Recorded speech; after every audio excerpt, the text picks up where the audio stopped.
Hello everyone and welcome to a new video on my channel. I'm Adam and today I am bringing you with another Beast Quest retrospective video. This one is on series 3, The Dark Realm. So to go through this, what a retrospective is, basically I'm giving my overall thoughts and opinions on this series of books, highlighting the good points and just glossing over the bad points. Because what I personally see as a retrospective is where you just give a moment in the spotlight can't talk. Give a moment in the spotlight to certain things, and for me, I'm giving a moment in the spotlight to season 3. I've done so to season 1 and 2, and I've done one for 24, but I'll be redoing that when I get to it. But for season 3, The Dark Realm, this one takes place in Gorgonia. Well, the realm of Gorgonia, which is otherwise Malvel's kingdom. This one is ruled by Malvel, and established in the very first chapter, well, prologue, of Torgor. He's been ruling it for a very long time. So that just confuses me on how old Malvel actually is, because I thought he was like mid-40s or something, but hey ho. Anyway, we need to introduce a beast so we know who we're talking about here. So book number 1 is Torgor the Minotaur. Nice beast, clearly based off a mythological creature being the Minotaur. We have Score the Winged Stallion, based off a Pegasus. Naga the Sea Monster, a Hydra, don't need to explain that one. Cayman the Gorgon Hound. Now, not entirely sure, but I am actually going to say Fenrir, which I believe is in Norse mythology, Hela's dog, and that's only going along with what I know from Thor Ragnarok, so I'm probably way off there. That's just my guess, though. We have Tusk the Mighty Mammoth, being based off a woolly mammoth, and Sting the Scorpion Man, which I'm going to say is probably this season's, well, the Beast Quest series' first Chimera, which is a combination of a multitude of creatures. In this case, it's just 2. If there is actually a mythological creature like this, please tell me. I'm sure Lucas will. And yeah. Okay. So going through each book one by one to explain what I like about them, the beast, the story, so on and so forth. I noticed Lucas is doing his own retrospectives. He's done series 1 as of this point. I'm looking forward to series 2 and 3, which he says he will be doing. For any future seasons, I'm going to try and persuade him, because it'll be fun. And if he does end up doing series 4 onwards, I am going to say, how about you highlight the stories and I'll highlight the beast, so that way it's sticking to our roles as Beast Quest reviewers. And Jack, you can join in. You review both. You can do both. No, you can do whichever one you like if you want to. Just because I started it doesn't mean I own the idea. And yeah, which is why I asked Lucas to do his series 1 retrospective, because I like to hear other people's opinions, and turns out our opinions are different when it comes to the rankings by one beast. But anyway, I am weirdly hyper today. I do not know why. I think I need to sort that out. Anyway, we're going to start off with Torgor the Minotaur being book 1. So starting it off, it just enters into Gorgonia. We're introduced to my favourite character of this series, being Kurlo the Gatekeeper. Oh my god, he's so ambiguous. I don't know if he's a good guy or a bad guy. And even at the end of the series, I still don't know. I think he's a good guy, but I also think he's kind of a bad guy. Like, come on. But it just establishes the story, the setting where we are, the red skies of Gorgonia, the purple moon, and everything is out to get you. So everything is dangerous. The marsh, in Score, it's the woods, water, anywhere, flowers are deadly. Cayman. So what is going on with me today? Oh my god. Okay, I have a problem today. But a key aspect of this story is that Malvel already runs this kingdom, is in charge of it. And another key point of it is that he draws the good beasts of Avantia into Gorgonia and traps them there, So his beasts of Gorgonia can invade Avantia without the beasts of Avantia defending Avantia, which tells me that whilst the good beasts are trapped in Gorgonia, does that mean they're better than the Gorgonian beasts? Personally, to me, yes. If Torgor went against Tagus, yes, I would say Torgor would win. That's because Tagus has kind of been used but like a ragdoll throughout the past 2 books. And he's probably still a bit injured from the Trillion fight, so I'm going to say Torgor would win that fight. Score versus, I think it's Furno. Because Score broke Furno's wing, didn't he? Check in.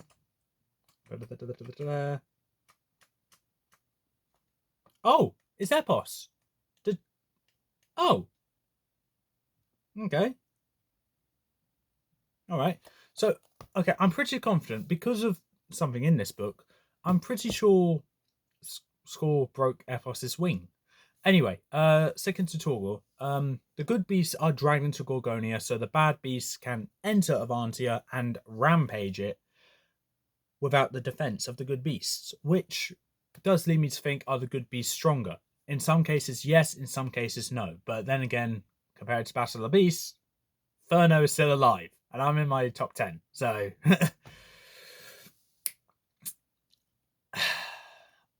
wasn't meant to say that. Right. Okay.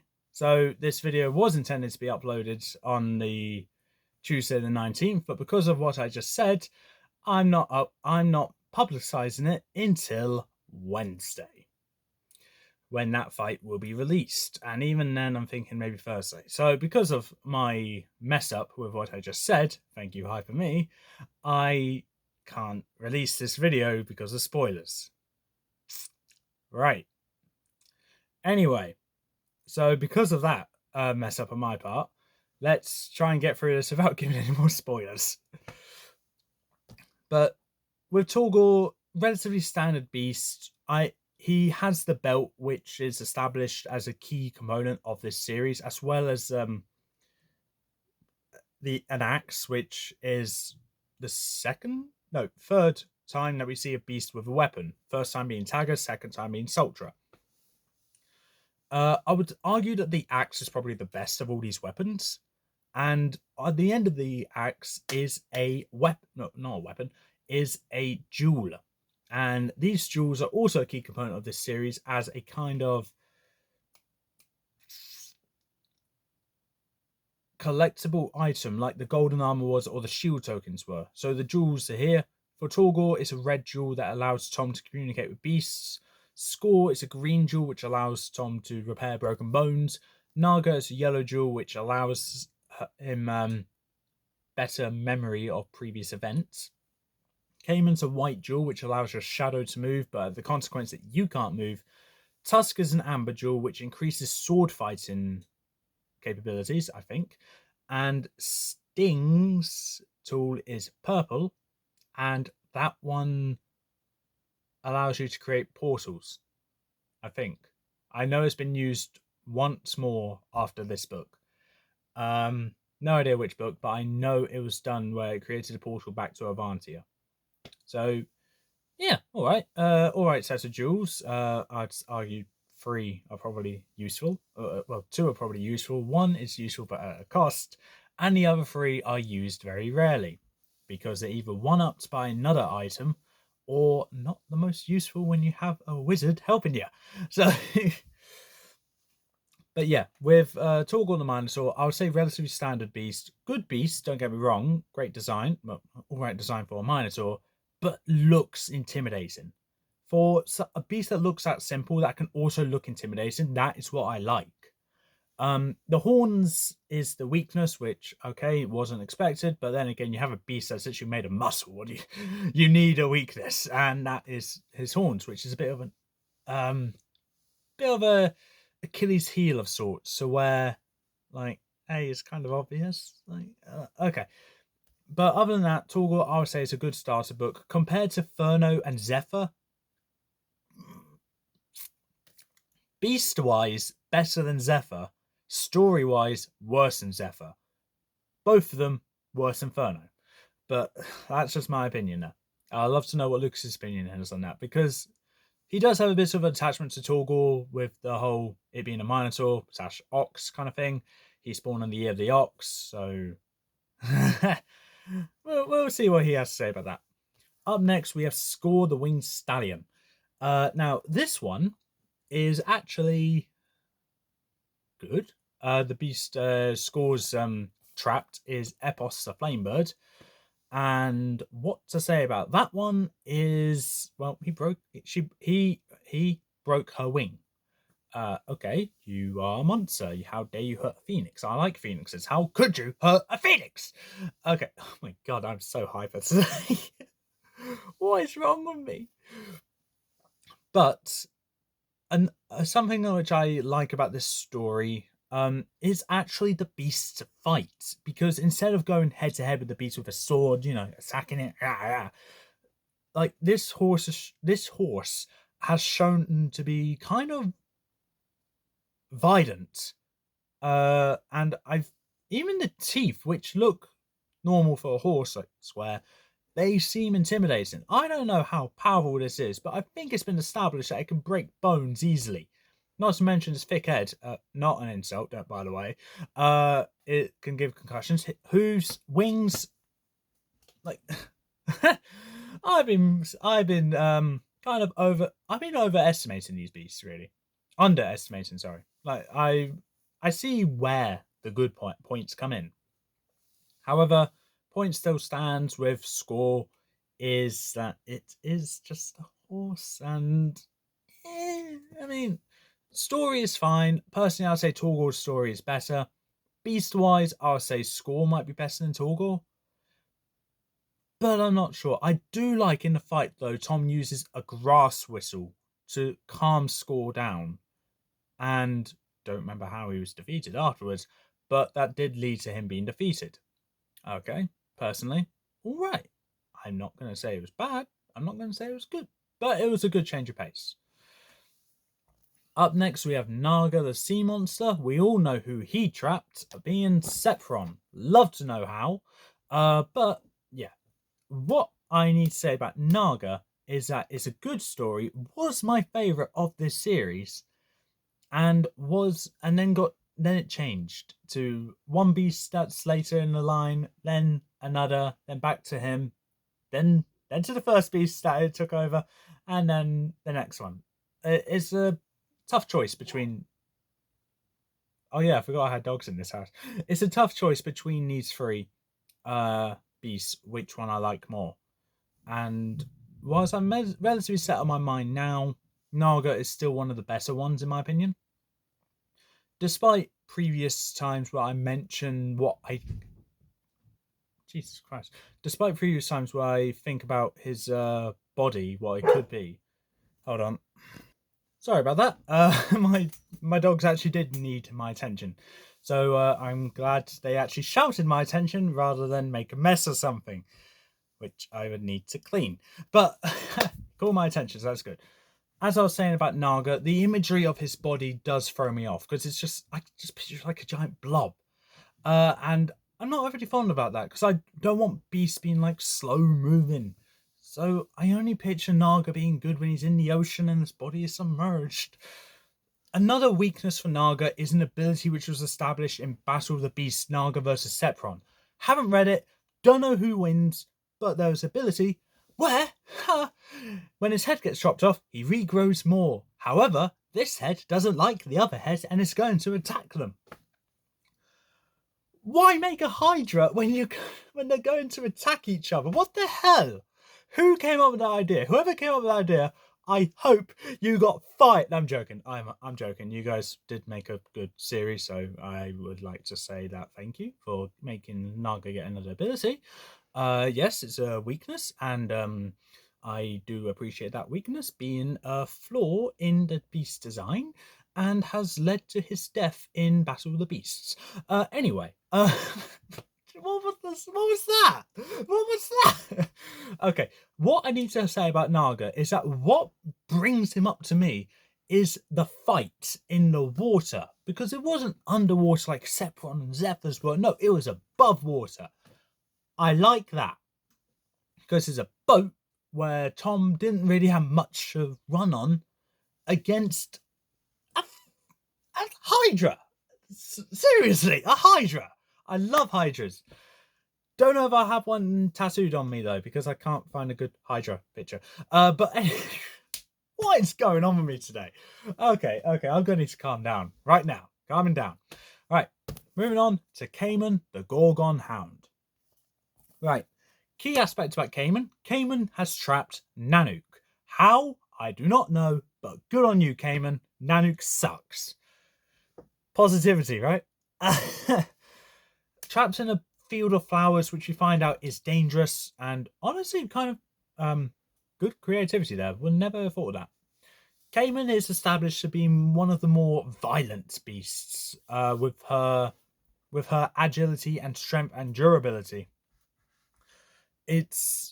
She is established as a strong, formidable beast. However, her weakness is that she doesn't plan ahead with what she does. And that comes down to the fight where she follows Tom through a castle, charging up there, and then jumps off the castle when Tom does it. Tom lands safely. Cayman lands on a drawbridge and breaks right through it and drowns because dogs can't swim. Okay, Cayman missed that memo because dogs can swim, just not Cayman.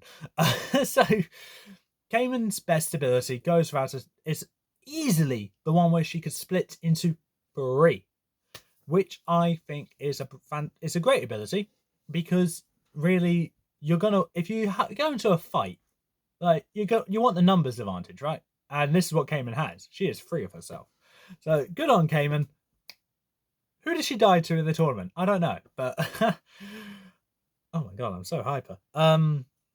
There's none of the final 10. I can say that, and I can talk about the final 10 now because I spoiled it already. I'm an idiot.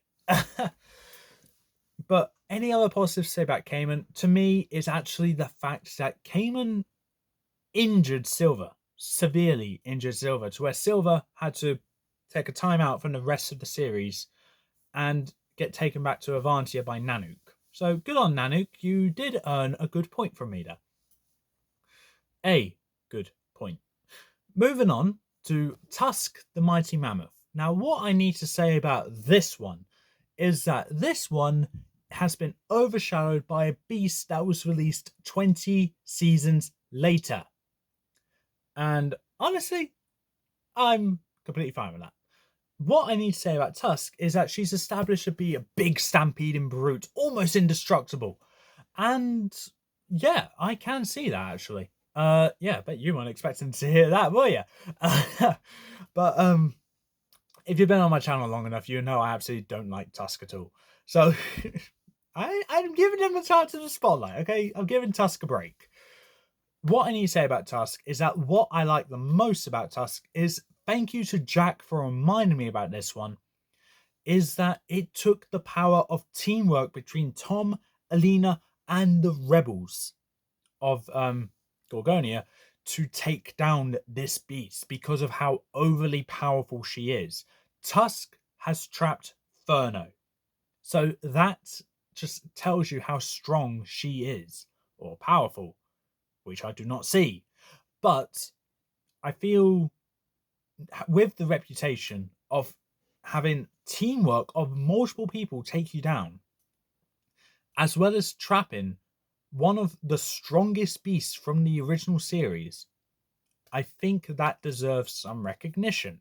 And I'm giving Tusk her recognition, her chance in the spotlight to say, hey, I deserve to be recognized for certain attributes. And this is Year Unknown's favorite series. I know he talks good about Tusk, and yeah, I do see his points that he mentioned regarding what I mentioned already, what Jack has mentioned to me about it, and so many other things. So yeah, Tusk does deserve recognition here. Does that change my opinion on him? We'll find out till we get to the ranking. But first, we gotta go to Sting the Scorpion Man. Somehow, this beast has trapped Arcta. I have no idea how this beast did that, because I'm pretty sure there's a giant size difference between these beasts. You've got the largest of all the beasts in the Beast Quest universe, and is trapped by a scorpion man. How? How do you do that? Okay, good on you. Probably had to help a Marrow because he was trapped in a coffin. More on that later. So, okay. Anyway, but this beast is actually the first of many to be transformed into from a previous person / animal. And in this case, it's Tom's arch nemesis that we never heard about until Score, being Seth. And Seth was established in the special Veteran Crymon as a boy that's a little bit older than Tom, who, for lack of better words, is just a prick. And after his failure of trying to secure the dragons in Veteran Crymon, after his failure of trying to keep Score safe and Epos trapped in Score, same thing with Tusk Inferno, Marvel punished Sting, or Seth. And Seth, not wanting to be punished, tries to kill himself with a bunch of arrows, or hopefully tried to kill himself, but Tom found him and continued to heal him. With Seth resisting, he got well enough to where Marvel put a curse on him, and that turned Seth into Sting. So I think this is, with how dark this one is, because this is probably the darkest of all of the transformation beasts, this one is one where I think Tom should have listened to Seth and let him die. Because, I mean, the beast is cool, don't get me wrong, but it's just like, that's a bit dark. And it is. Sting is a naturally dark book. With a question I saw on Lucas Green's Q&A on what he would say is the darkest or scariest beast, he said Sultra. I understand that. To me, I'm going to say Sting, which actually makes sense. Because apart from that transformation scene, which is odd, you got it starts off with a woman having a nightmare about this beast. And you got Arcta suffocating in a tomb with other coffins everywhere, set in a creepy atmosphere. And then, on top of that, looking at the beast, you have a human head on it, which is also a bit unsettling. So, yeah, to me, I would say Sting is the creepiest of all the books. There may be more later. I don't know. About to go into the realm of the ghost beasts after this. Don't know when that will be, though. But with this, though, Sting, great book. Don't get me wrong. Story-wise, it's a good finale where the rebels take over Gorgonia and Kurlo is revealed to be a good guy. But I'm going to say he's more like a bad guy, but that does not mean he's a bad guy. So, I don't really know where to go with Kurlo here. But these beasts, I would say, are not the strongest on Marvels, but they are different in a way where these designs start getting like really unique. Because you got, and abilities as well, because you got Naga being a Hydra. Okay, we've seen multiple heads before by Trillion. But you also had Cayman where you could split into 3. We didn't see that before. And then you got Sting. Do I need to go on about Sting? Seriously. But so overall, story, great. I understand why this could be people's favourite series, and it's fine. I understand it. I respect it. And personally, I would say this series is a good series. A great end to the first trilogy of Beast Quest seasons. If it ended here, I would be a bit sour about it because it kind of ends on a cliffhanger where we don't even know if this one dies. His tail gets chopped off and then that's it. That's all we see of him. He gets out and disappears. We don't know if he's okay. We don't know if he lives. We don't know if he dies. I personally say he'll die because 29 seasons later, 28 seasons later, we still haven't seen him again. So I'm assuming he's dead. If the castle of Gorgonia fell, then yeah, he probably got trapped in the rubble and died.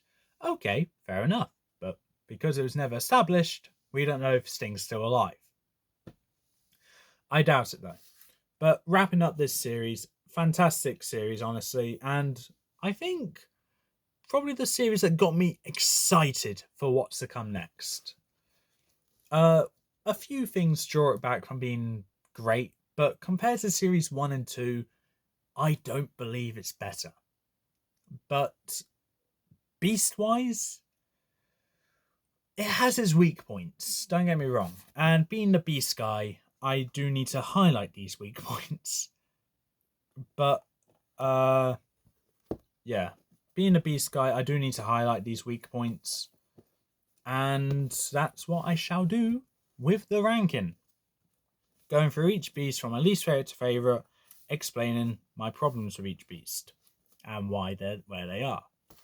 So please bear in mind, this ranking is my opinion and is now canon to the Adam Ferns channel of what my opinion are of these beasts.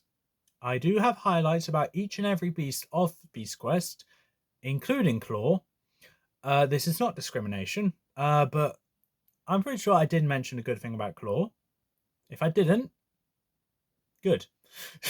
Jesus Christ. Okay. Okay, I can't even keep this up anymore. Right. I have a problem. I need to sort this out after this video is done. But let's get to this ranking. With my least favorite of this series, it's actually one which you would expect. One which really does deserve all the hate. One which I can't look at and think you're a good beast. Not this one. It's actually Score the Winged Stallion. Yeah, bet you weren't expecting that. I thought that'd be hilarious, by the way. I genuinely thought it would be hilarious just to go Tusk. Oh, I'm hoping people found it funny. But yes, Score the Winged Stallion is my least favorite of this series.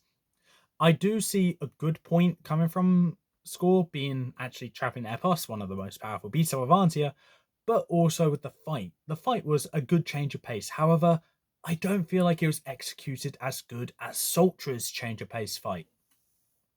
Well, Sultra's change of pace beasts in general.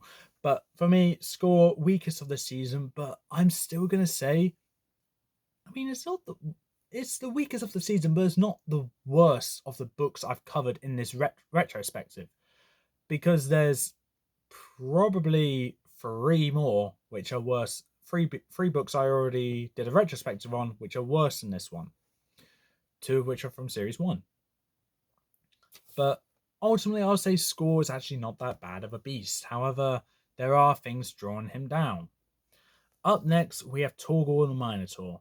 Honestly, I like the whole imposing Minotaur vibe I get this from, well, obviously Minotaur, the vibe I get from this, and the fact it seems to be made of nothing but pure muscle is kind of like, okay, big threat. This sets a standard for what these beasts are like, and it sticks to that standard. And the reason why it's this slow is because the standard that's set has been excelled. So honestly, fantastic. He has the belt, which is the key point of this series, as well as the first duel, which is arguably the most important one. Yes, with the whole communication with other beasts thing, which I thought was cool. And the axe is probably my favorite weapon, which these beasts so far, which I've done retrospectives on, has. So well done, Torgor. You have my favorite weapon. I wonder how long that'll last. I really do wonder. I don't know. Up next, we have, okay, we were all expecting this one. Come on. It's Tusk the Mighty Mammoth. Right. For those of you thinking that Tusk was meant to be my least favorite, no, I'm being serious. Tusk has actually gone up in my opinion ranking of her. So good on her. Don't get me wrong. So yeah, I don't think I'll get this far. Yeah, so with Tusk, yes, not been a big fan. I wasn't the biggest fan originally, and I'm just on the fence on her now. But there are points of her which makes me think she does deserve recognition, and I have mentioned them with the teamwork it took to take her down, as well as the fact she was strong enough to trap Furno. Furno, the fire dragon in a jungle. Yeah. Okay. I'll give Tusk a moment in the spotlight. And this is Tusk's moment. So well done, Tusk. You're no longer my least favorite of the series. Do I think you're the best? Hell no. No. But I'll give Tusk credit where it's due. It's actually not that bad of a book. But I do need to say the cover is a bit tattered and ripped. Okay. I do care for my books, just not this one, clearly. I mean, in one of my older videos, I full on lobbed this book to the back of my room. So oh god, I got problems. Okay. But yeah, Tusk, my appreciation for her has finally arrived. She will never be as good as the other 3 books of this series, but honestly, 4th place isn't bad. Up next, we have Naga the Sea Monster. This one was my favourite of Series 3, and is now my 3rd favourite. And being honest, the only thing that drags him down is the body imagery I get, which is my own fault. It's what I picture. I can't actually... It might actually not even be that. It might be like the Hydra's body in Hercules, which would have been better, and I'll be happy with that. But unfortunately, it's Adam Brain here, and I'm thinking of a giant blob.